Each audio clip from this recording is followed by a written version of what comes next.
¿Qué tal, amigos de Noticias 22? Bienvenidos. Los saludamos con el gusto de siempre. Rafael García Villegas, sí. Guamansi Rodríguez, ¿cómo estás? Amigo, muy contento de saludarte. A ti, Igualmente, al auditorio. Rafael. Laura Regis, muy buenas noches también en la traducción de lenguas de señas mexicana.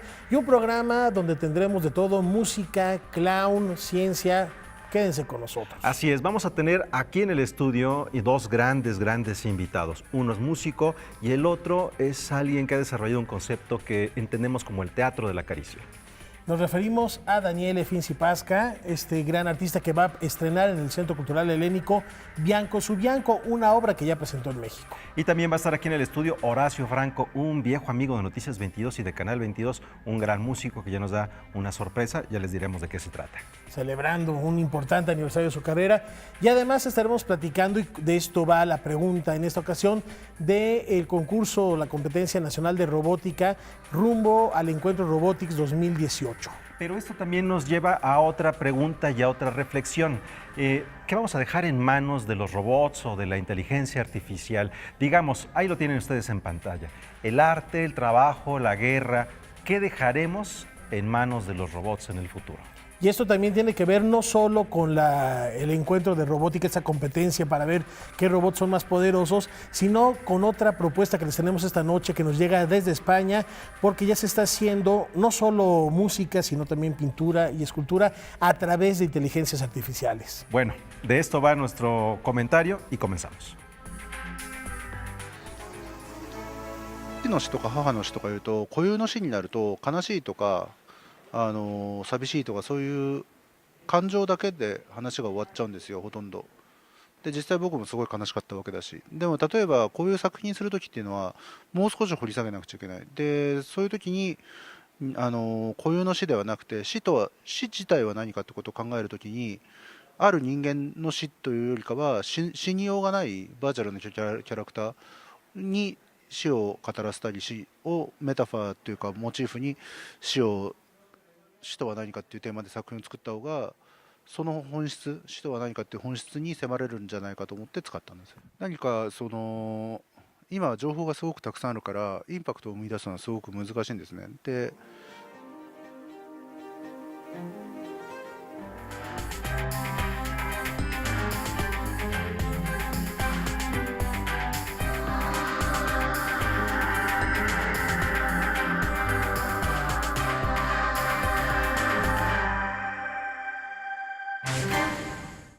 Más de 6 décadas después de su creación, el Museo Nacional de Antropología someterá un riguroso proceso de limpieza y conservación, uno de los símbolos de sus instalaciones.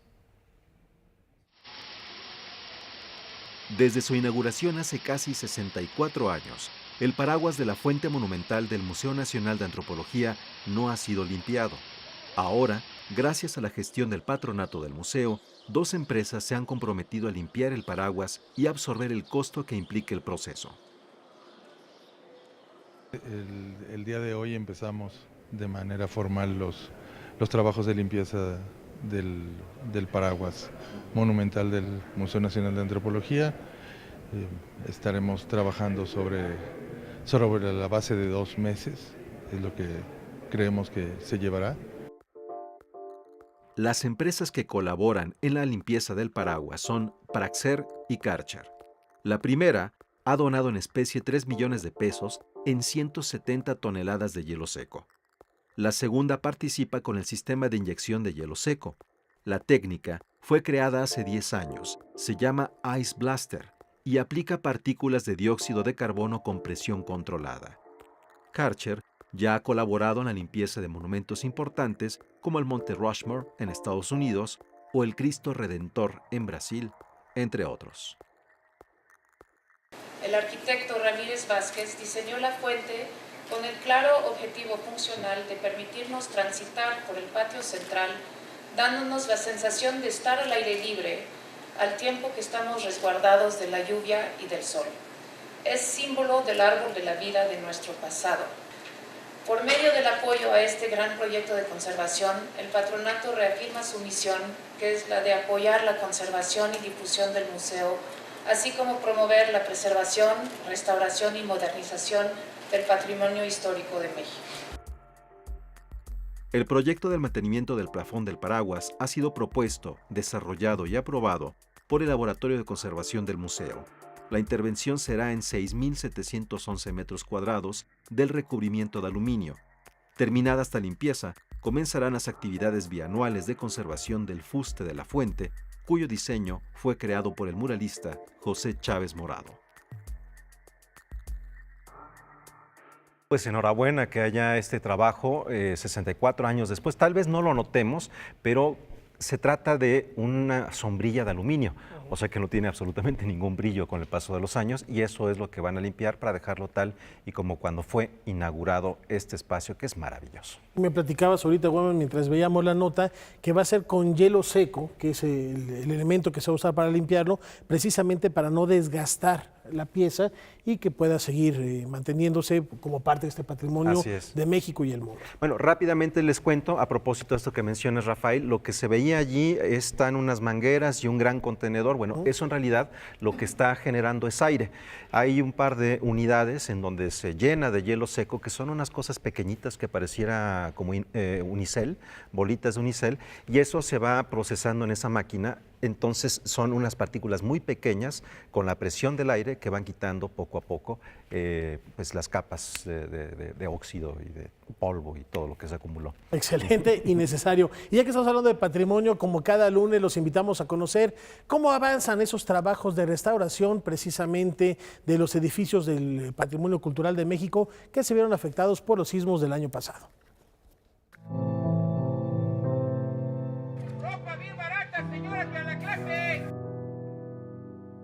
Entre puestos ambulantes y bodegas, a unos pasos del barrio de Tepito, se encuentra el templo de Nuestra Señora del Carmen.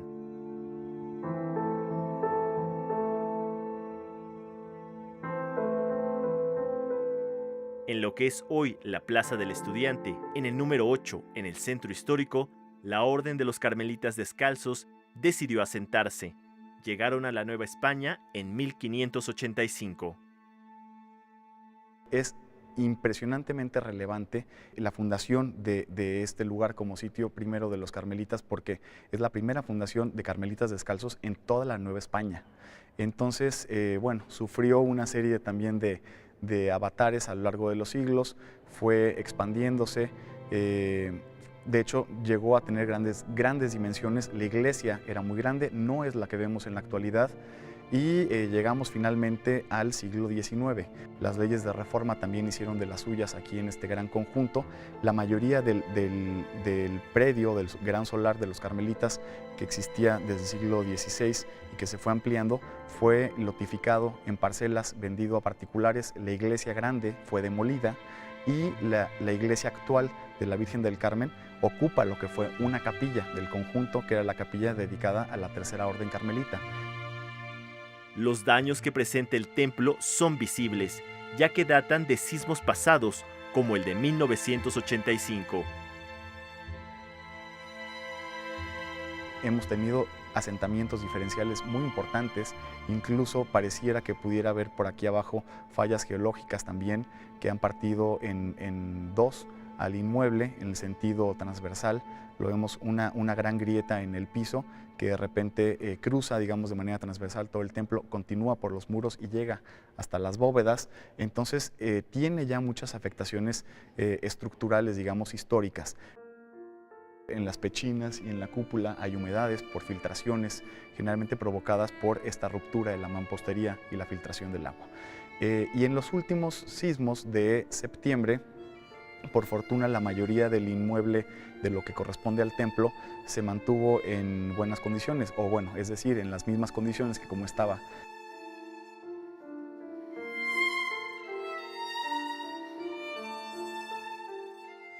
En el altar se levantó un baldaquino, una especie de templete con 4 columnas que sostienen una cúpula, la cual cobija la imagen principal. Esta estructura de mármol se vino abajo sin dañar a la Virgen. El baldaquino probablemente era de origen italiano, es mármol de Carrara. Entonces las piezas fueron cuidadosamente retiradas, catalogadas, clasificadas y esperan una hipotética restauración. En ese sentido, bueno, sí hay mucho que hacer, tanto por el inmueble también como por sus piezas artísticas. Los sismos del 2017, al parecer, no dañaron la nave principal del templo, pero sí la sacristía. Este espacio cerrado a la feligresía está decorado con azulejos poblanos antiguos y pinturas de gran formato con alusiones a la orden.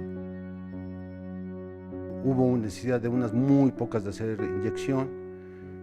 Ya al haber logrado la consolidación, bueno, continuamos con la restitución del aplanado, su aplicación de su pintura y lo más importante que fue la limpieza general, ¿no? En alguna manera dejar este lugar como si no hubiera sucedido nada.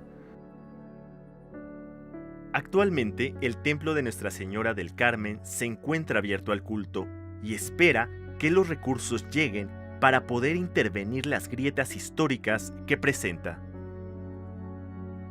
Hay que decir que aquí la labor de los religiosos actuales que se ocupan del cuidado del templo ha sido muy relevante, en el sentido de que hace 12 años más o menos los carmelitas se fueron de aquí por diferentes situaciones. Hubo la necesidad de abandonar el templo, regresarlo a la arquidiócesis, digamos, y que la arquidiócesis dijera a quién se podía ceder, y este espacio fue cedido a una congregación religiosa que es la que la tiene en la actualidad y es quien se ha dedicado realmente con esmero a mantener el templo en las mejores condiciones posibles. Noticias 22, Alberto Aranda. Del 4 al 12 de abril, el cine universitario tiene una nueva plataforma para su difusión.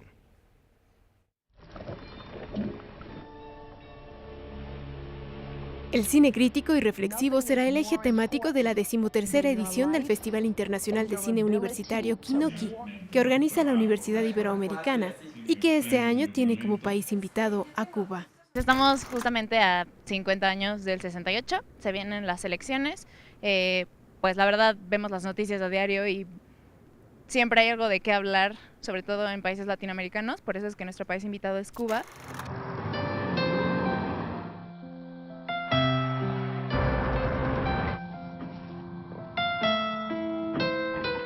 Y sí creemos y sabemos que es una gran herramienta el cine para dialogar estos temas, para darles un espacio y también para proponer cambios.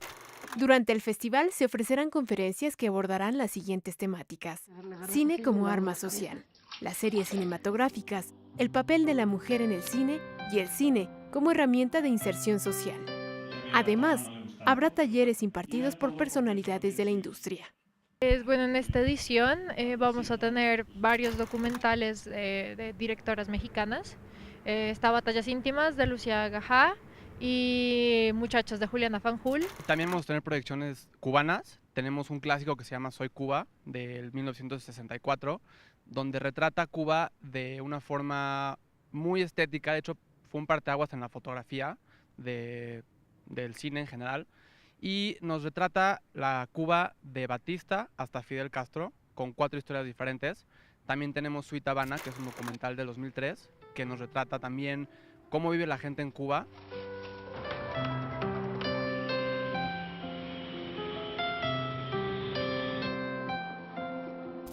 Tenemos una ficción de Isa López que se llama Vuelven, que también trata un tema muy problemático en México, sobre comunidades completas que se están quedando con niños abandonados porque los adultos mueren por la violencia que existe.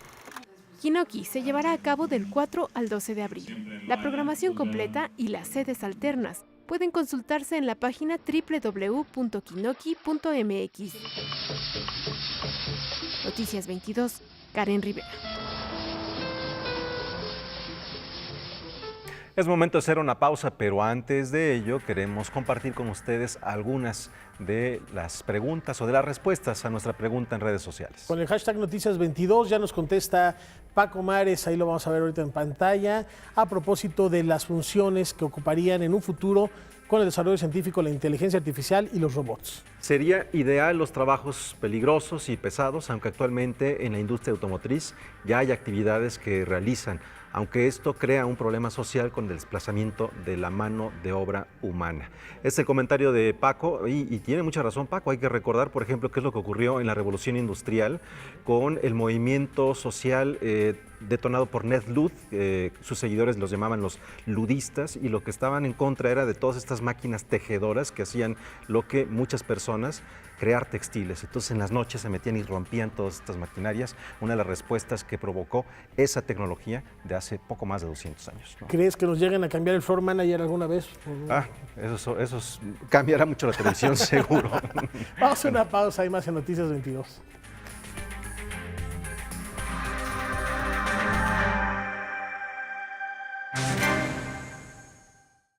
Una nueva generación de jóvenes se prepara para ser líderes de las revoluciones tecnológicas del mañana.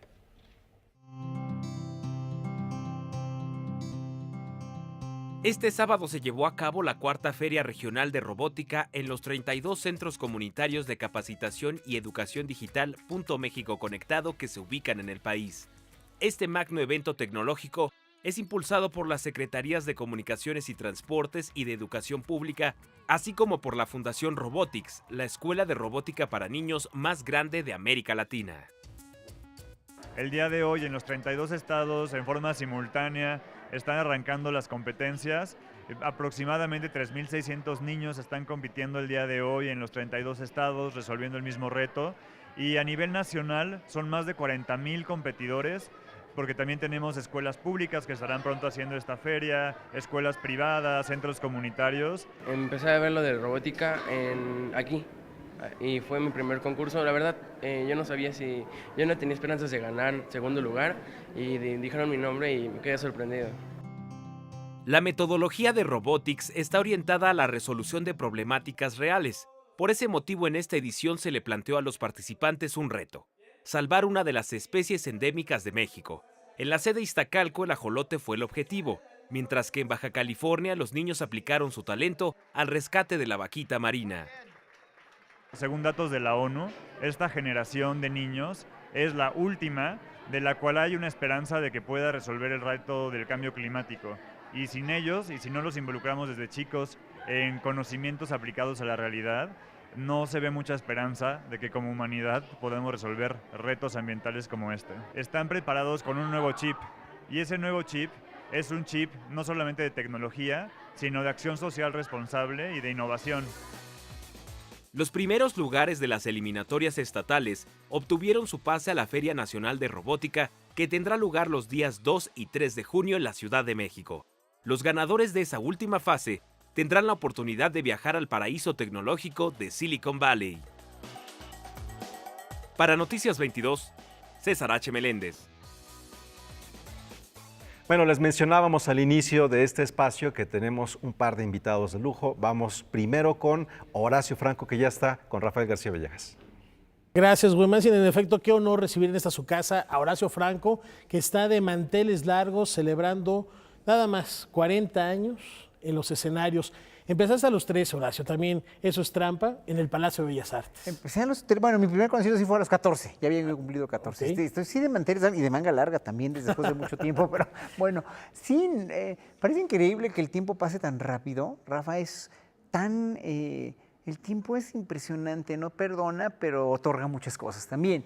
Entonces, he celebrado 25 años, he celebrado 30 años, 35 y estos 40 años en Bellas Artes, porque además Bellas Artes fue el recinto donde toqué mi primer concierto como solista de una orquesta y pues ahora lo voy a hacer otra vez. Y le agradezco mucho al Instituto Nacional de Bellas Artes que me haya dado me haya prestado el Palacio para hacer este concierto. ¿Y te imaginabas esos 14 años, estar hoy aquí 40 años después, platicando con esta carrera que ha trascendido las fronteras? Porque sí quería, no, sí me imaginaba que iba a ser de una manera similar. No me imaginaba que fuera a ser tanto y tantos conciertos, ¿no? Pero en esa edad ya tenía yo muy bien definido lo que quería hacer de mi vida, ¿no? Entonces, mis papás no querían que estudiara música, estaba casi escondida estudiando en el conservatorio, tocaba el instrumento flauta dulce que no había en el conservatorio, que era un instrumento que no existía, pero gracias a que le toqué una audición al maestro de Chile, que era mi maestro de violín, y que en ese momento dirigía la orquesta de cámara, le hice la audición con un concierto para flauta de Vivaldi, entonces me dejó tocar de solista al año siguiente, eso fue en 77, en 78 toqué toqué. Y a partir de ahí, pues ya después me dijo, ¿qué haces estudiando violín? ¿No? O sea, yo estudiaba violín no porque quisiera estudiar violín, porque era la única opción que tenía para estudiar en el conservatorio. Entonces, un instrumento. Después, 2 años después, fundé la carrera de flauta en el conservatorio, 3 años después me fui a Holanda, pero en ese sentido, pues no dimensionas, ¿no? Si quieres y tienes todo el ímpetu y toda la estamina para hacer lo que quieras, pero no tienes no dimensionas realmente lo que vas a hacer, ¿no? Y en ese sentido, pues me siento muy contento con lo que he hecho de mi vida, porque finalmente todos los esfuerzos que hice en ese entonces y toda esa etapa de formarme yo solito, porque no tenía maestro aquí en México, después de llegar a estudiar en Holanda con la más grande eminencia pedagógica en el mundo de la flauta de pico, pues obviamente pues vas pues cosechando todo lo que siembras. Bueno, ya mencionas a Vivaldi en esta audición y algo que te debemos no solo en México sino en el mundo es el gran rescate de la música barroca, no solo para flauta en general, pero de manera particular para este instrumento. ¿Qué te deja a ti el periodo barroco y de manera particular Vivaldi, que sabemos que también lo vamos a poder disfrutar en esta celebración? Mira, qué buena pregunta, porque aparte de que estaba yo viendo ahorita el excelente documental que hicieron, ¿no? del templo de los carmelitas descalzos. Los mexicanos somos muy barrocos en realidad y tenemos un gran barroquismo en nuestra manera de hablar, en nuestra manera de ser.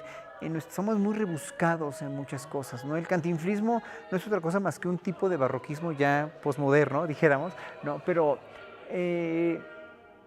somos muy barrocos y en realidad nos gusta mucho el arte barroco, nos gusta mucho la música barroca. Tenemos una gran herencia de artes plásticas barrocas y de arquitectura barroca en México, de música muy buena, pero tal vez menor de lo que tenían en Europa, ¿no? Y entonces, obviamente, como flautista o como instrumentista, pues tienes que dedicarte, si quieres dedicarte a la música barroca, te tienes que dedicar a la música barroca europea, porque música barroca latinoamericana para instrumentos hay muy poca, en realidad es escasa. Entonces, bueno, siendo mi instrumento un instrumento barroco europeo, pues voy a tener que dedicarle mis 40 años al compositor que más me ha dado de comer, que es Antonio Vivaldi, que es el más grande genio veneciano, una de las mentalidades más inteligentes en la historia de la música. Y pues con el repertorio que tiene para flauta, que son contados los conciertos, pero no son muchos. Pero bueno, finalmente, pues es el que me ha dado de comer y voy a presentar también Capela Barroca de México, que fundé como Capela Cervantina hace 25 años, precisamente cumplimos 25 años este año, y pues es una celebración como doble también, ¿no? Un poco para Capela Barroca, que es un grupo vocal instrumental, que esta vez no hacemos nada vocal. Hace 5 años hice La Pasión según San Juan de Bach con todo el grupo y ahora vamos a hacer entonces los conciertos, 8 conciertos de Antonio Vivaldi, 7 conciertos de Antonio Vivaldi. El Prete Rosso, ¿cuándo, dónde? Palacio de Bellas Artes, sábado 14 de abril. El concierto fue el 12 de abril de 1978.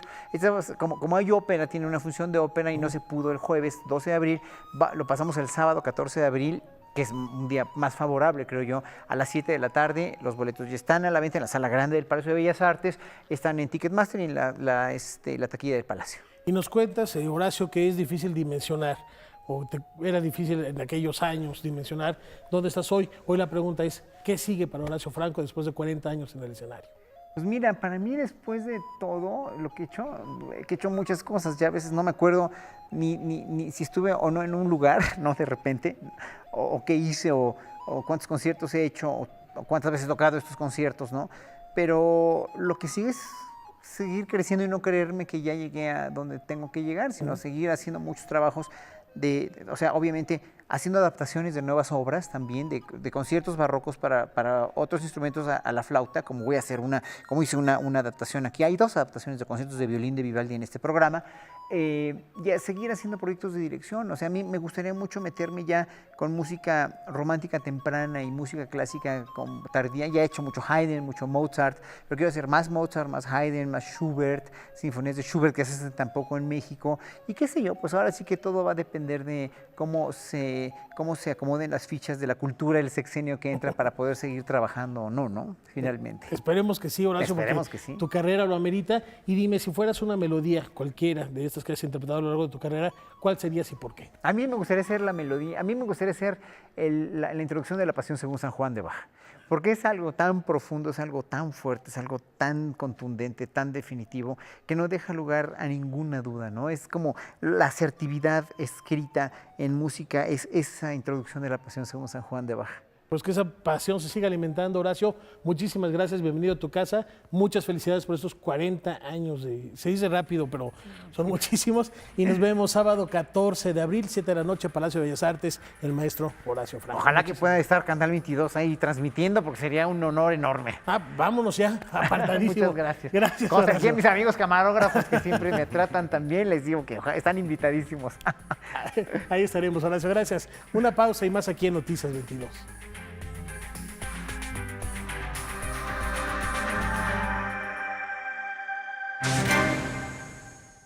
Continuamos aquí en Noticias 22. Al inicio de este programa hicimos una pregunta con la cual queremos entrar en contacto con todos ustedes a partir de nuestras redes sociales. Hashtag Noticias 22. La pregunta es, ¿qué dejaremos, qué creen que dejaremos los seres humanos en manos de la inteligencia artificial o de los robots?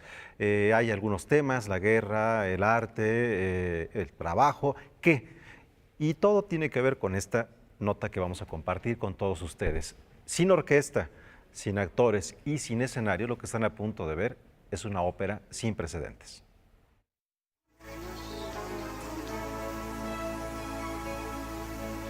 A su paso por Tokio, París, Ámsterdam y Hamburgo, la primera ópera Vocaloid llegó a España. Se trata de la primera ópera que no necesita cantantes ni orquesta. Su protagonista es una voz creada por el software Vocaloid y quien le pone rostro es la estrella del pop nipón Hatsune Miku, cuyo nombre significa primer sonido del futuro y acumula miles de fans en YouTube. まずこのオペラがすごく変わっているのは楽譜を使っていないっていうことですね。楽譜を1枚も書いてないで直接コンピューターにプログラムをしていったということが一つと、彼はYKBXが作るアニメーションというかビジュアルがすごくシンプルで強かったんで、それにすごく作ってる間影響されて、なんか自分の持ってる中の一番ディープで一番強くてシンプルな音楽っていうのにどんどん向かっていった。で楽器は一つも使ってなくて全部ソフトウェアのほぼソフトウェアだったりハードウェアのシンセサイザーで作ってます。でビートが入っていたりすることに驚く人は、オペラにビートが入っていたりすることに驚く人はいるんだけれども、でもこれは歴史的に見ても別に普通のことで、その同時代のいろんな音楽を取り入れて成長していったのがオペラというジャンルなんで、僕にとってはまあ今のオペラを作るんだったらビートがあったりノイズがあったりということは極めて自然で、同時にコンピューターでオーケストラ以上というか、まあオーケストラとは違う複雑性を作るためにかなり技術的なこともやっていて、でそれはそのマルチチャンネルのプログラムを作ったエバラから話してもらいたい。Aunando la más avanzada tecnología, la cultura pop japonesa y las artes escénicas, The End se centra en la reflexión existencial de la protagonista ante la muerte y lleva esta reflexión a varios planos. 例えば父の死とか母の死とかいうと、固有の死になると悲しいとか寂しいとかそういう感情だけで話が終わっちゃうんですよ、ほとんど。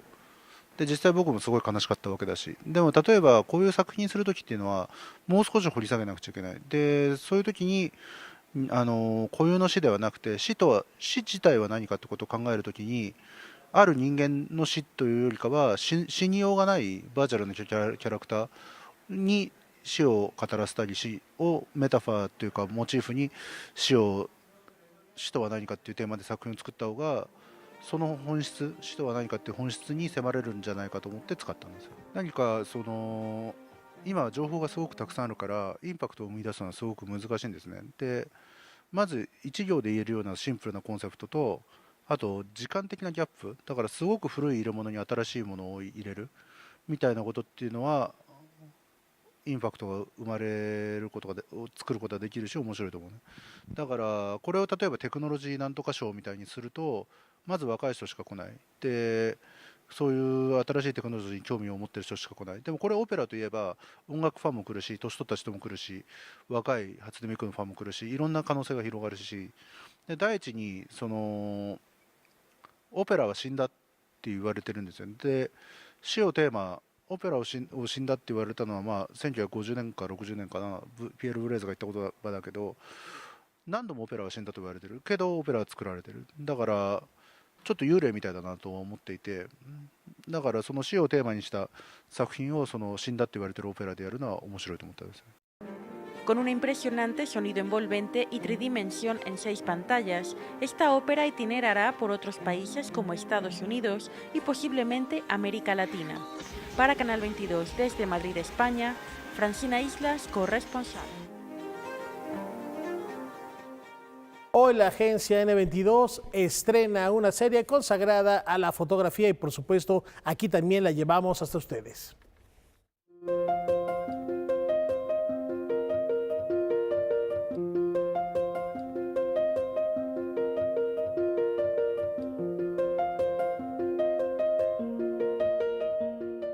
Bueno, era un gran retratista y como decía Elena Poniatowska, no hay un solo escritor en México que no haya pasado por la lente de Ricardo Salazar.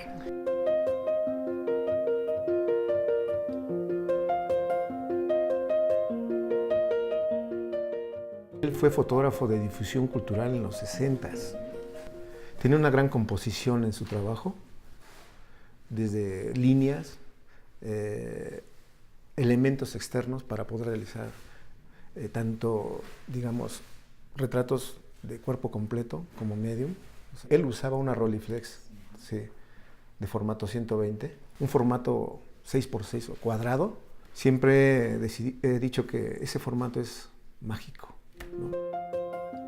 A los 15 años, Ricardo Salazar aprendió a retocar fotografías en un estudio comercial de Guadalajara. Disfrutaba revelar imágenes y montó un negocio que lo orilló a retratar a los músicos y escritores del Café Apolo para el diario El Occidente. Sus imágenes atrajeron la mirada de Manuel Carballo, quien lo invitó a trabajar en la Ciudad de México. Él realmente sí iba con esa intención de dejar memoria de los lugares donde registró a cada uno de los personajes. Él lo logró. En las escalinatas, por ejemplo, la de Rulfo. La de Arreola es la que está, digamos, al frente de Rectoría y se ve atrás la biblioteca. Me hace recordar aquella foto de Octavio Paz, donde está recargado en un árbol con una bicicleta colgada, ¿no? Hace años también hubo una moneda, pero era el retrato que él le hizo a Octavio Paz. O sea, y ahorita estamos hablando de Octavio Paz, pero podemos hablar de Juan Rulfo, de Eduardo Mata, de José Emilio Pacheco, Juan García Ponce, Rosario Castellanos.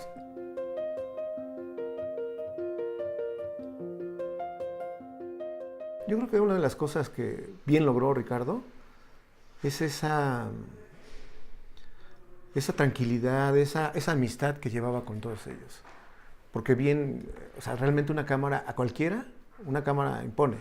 Ellos no los tienen, digamos, tan forzados, ni tan, ¿cómo le llamamos? Acomodados de cierta manera, más bien dejarlos un poquito libres y decir, libérate, no te pongas tenso, aligérate y se logran estos retratos. Solamente de esa manera, para poder llegar a ese resultado, porque enfrentarte a personajes de esta talla es difícil. Salazar fue testigo y cronista gráfico de las actividades culturales de la segunda mitad del siglo XX en México. Se caracterizó por capturar la personalidad de prácticamente todos los escritores de la época. Más de 22,000 negativos forman su acervo, que la UNAM resguarda desde su fallecimiento. Bueno, se hizo toda una valoración. Nosotros hicimos todo el diagnóstico del valor estético, informativo, cultural. Bueno, cubre y sigue cubriendo muchísimos de estos, ¿no? De todos estos factores, intereses. Y bueno, se procedió a que sí era importante que este archivo se conservara en la universidad.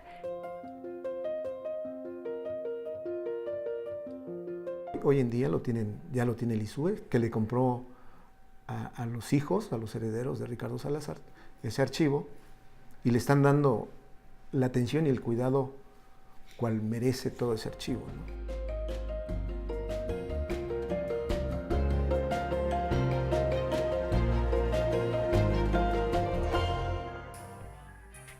Qué emocionante cuando estamos viendo estas imágenes, especialmente estas últimas en donde apreciamos a un Eduardo Mata, grandioso director de orquesta, fundamental también para el desarrollo no solamente de las orquestas y de los sonidos que ha tenido la Sala Nezahualcóyotl, sino también una pieza importante para este proyecto en Venezuela, ¿no, Rafael? Indiscutiblemente ahí está la invitación si quieres saber más de estos archivos que nos comparte la agencia N22, por supuesto noticias22.tv o descarguen cuanto antes la aplicación para que vean y disfruten esta serie completa que mañana continuaremos compartiendo con ustedes. Ya tenemos más respuestas con el hashtag Noticias22 a propósito del futuro que nos depara con las inteligencias artificiales y los robots. Y nos responde Yonki Deep. La guerra es ya una realidad. No al nivel de la ciencia ficción, pero se invierten grandes cantidades de dinero en tecnología bélica. El trabajo, estamos a 5 minutos de ello, pero definitivamente, ojalá y fuese el arte. Bueno, sería interesante ver qué es lo que ocurre también, como por ejemplo con esta ópera, pero no hay nada más emocionante que ver, por ejemplo, a un baterista tocando o a un músico tocando. No, eso sí es verdaderamente emocionante. Que el arte lo sigan haciendo los seres humanos. A los robots les dedicaremos otras cosas, como dice Luis Niño en otro tuit, quizá las labores domésticas, quizá a la guerra, o por qué no dice a los policías de tránsito. Ahí queda la reflexión. Vamos a una pausa, más en Noticias 22.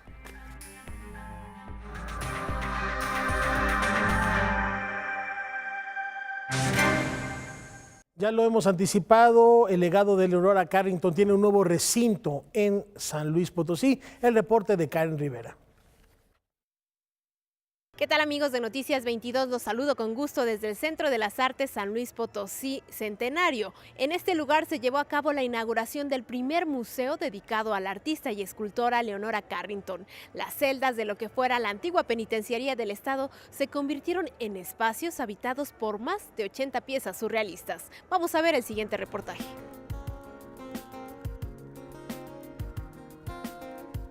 Estar aquí para celebrar la apertura del Museo Leonora Carrington, este magnífico y sorprendente espacio dedicado a la obra de un artista excepcional que hizo de México una casa para la libertad. Es la mujer provocadora que encontró en México sueños infinitos, que después transformó en lienzos, bronces y papeles que hoy se exhiben en este nuevo museo que abre sus puertas a México y al mundo.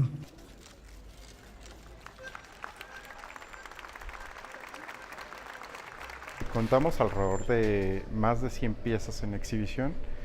Tenemos 2 salas que son permanentes. Una explica a grandes rasgos lo que es el surrealismo en el mundo y en México. Posteriormente tenemos una sala dedicada a Leonora Carrington, donde explica su vida, su obra, toda su cronología, en qué lugares estuvo, y además de muchísima información. Toda la información la tenemos bilingüe. Tenemos una sección de área de escultura. Tenemos escultura en pequeño y mediano formato, además de unas esculturas en metales preciosos con incrustaciones en diamantes, zafiros, rubíes. La propuesta, digamos, curatorial de cómo dar la lectura de las piezas, lo que se intentó fue lo siguiente. Tenemos las esculturas en bronce por una parte, o los dibujos, la joyería, es decir, todas las obras artísticas de Leonora Carrington en diálogo con frases tomadas de entrevistas, de sus cuentos, de sus novelas, de frases que dijo alguien más acerca de Leonora, pero casi todo en voz de Leonora. Y se pensó en hacer una pasarela oval, haciendo un poco esta alusión a las obras de Leonora, donde el óvalo forma parte de su creación, ¿no? En primer lugar, el recinto permite ver la obra secuencialmente. Y lo bonito de eso es que puedes ver muchas de las esculturas que hizo al final de su vida en carne y hueso, digamos, en el bronce que se fraguaron. Las puedes tocar, las puedes ver y ser partícipe de ese mundo extraordinario. Como parte de su acervo, el museo cuenta con alrededor de 40 bocetos inéditos, así como con un lienzo realizado en los años 60 por la artista originaria de Reino Unido radicada en México. También recrea su taller con objetos personales como su caballete, sus pinceles y su mandil.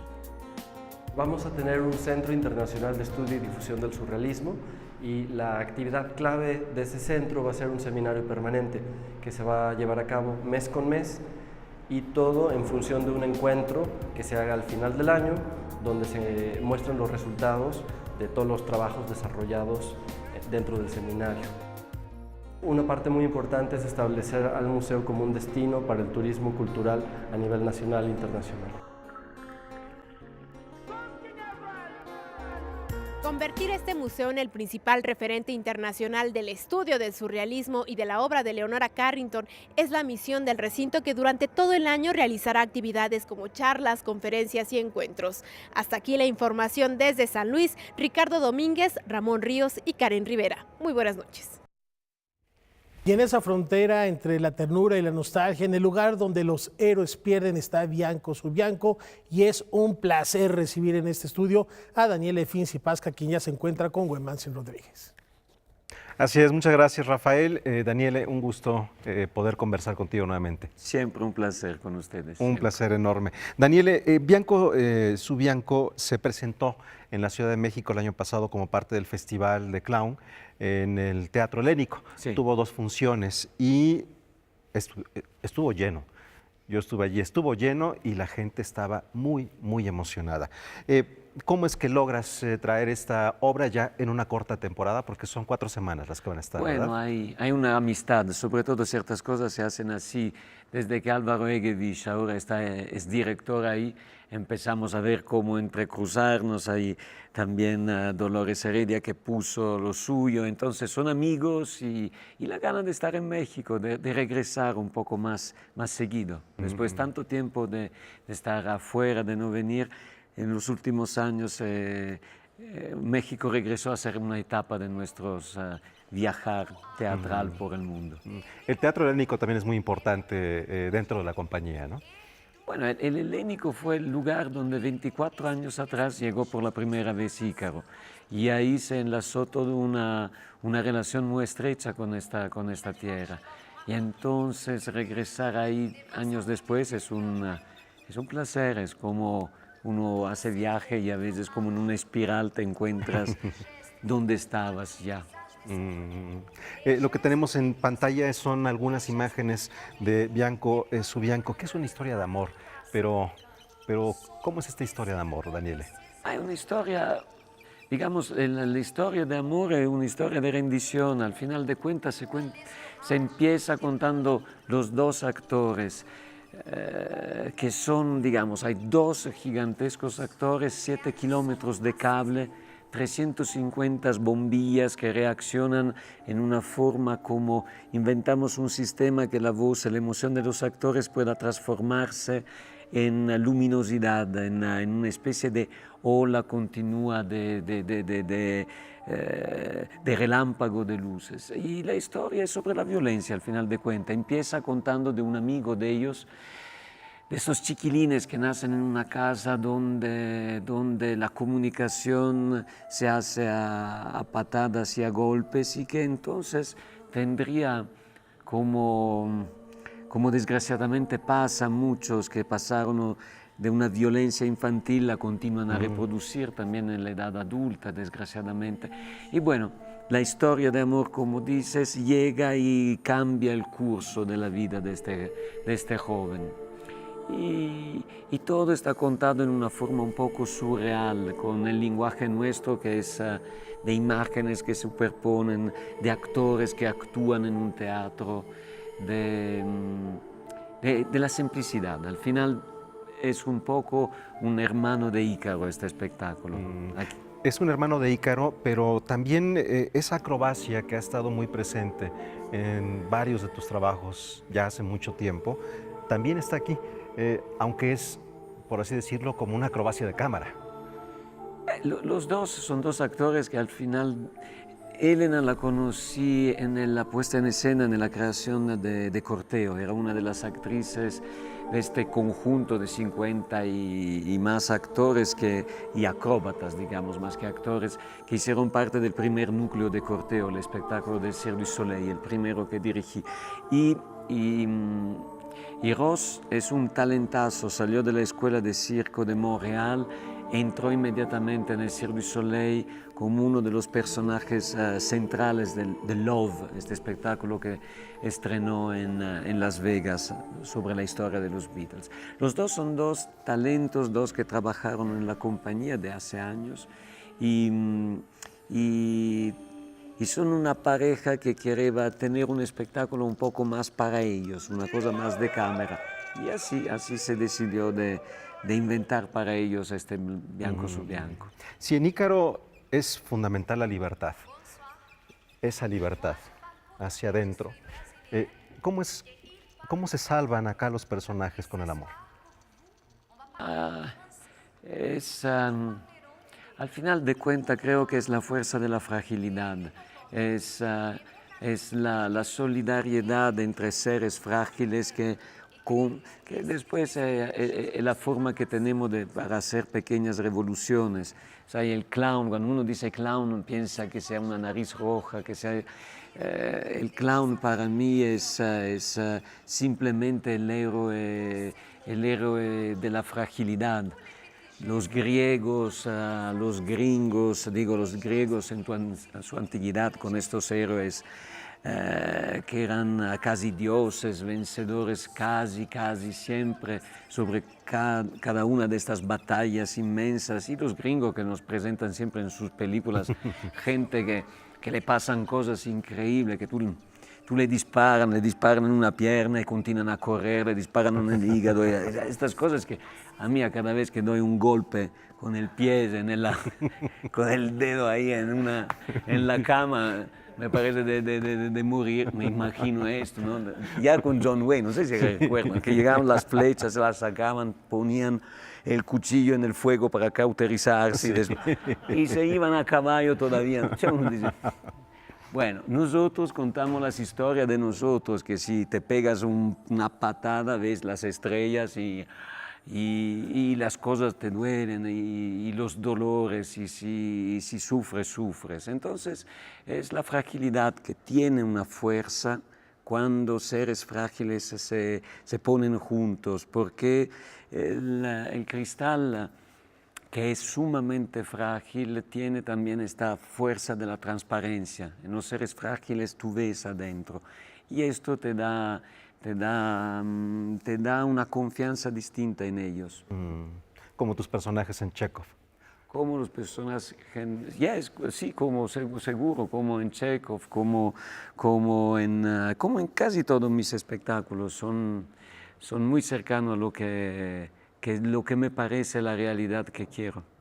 Daniele, estamos ya a punto de despedirnos. Es una temporada muy corta la que está, son 4 semanas, pero es suficiente para que la gente se dé tiempo de verla, ¿no? Bueno, para hacer una temporada de una compañía extranjera, esa es una temporada, cosa que en general no pasa. Pero es corto, entonces sí que no. Después pasa lo mismo que pasó con Perté, que al final se llena, no hay más boletos, entonces es mejor venir ahora. Además que al principio son días tranquilos, la ciudad no está muy llena, se puede uno mover más fácil, entonces aprovechen del principio. Así es, aprovechen, es un espectáculo maravilloso, Bianco su Bianco, en el Teatro Helénico en el sur de la ciudad. 4 semanas, un trabajo de Daniele Finzi-Pasca. Un enorme gusto volver a verte y conversar contigo, Daniele. Como siempre, un placer. Muchas gracias. Y con esto llegamos al final de Noticias 22. Nos despedimos con imágenes de esta obra, Bianco su Bianco. Buenas noches, Rafael. Buenas noches. Buenas noches, Laura. Gracias, Daniele. Hasta luego.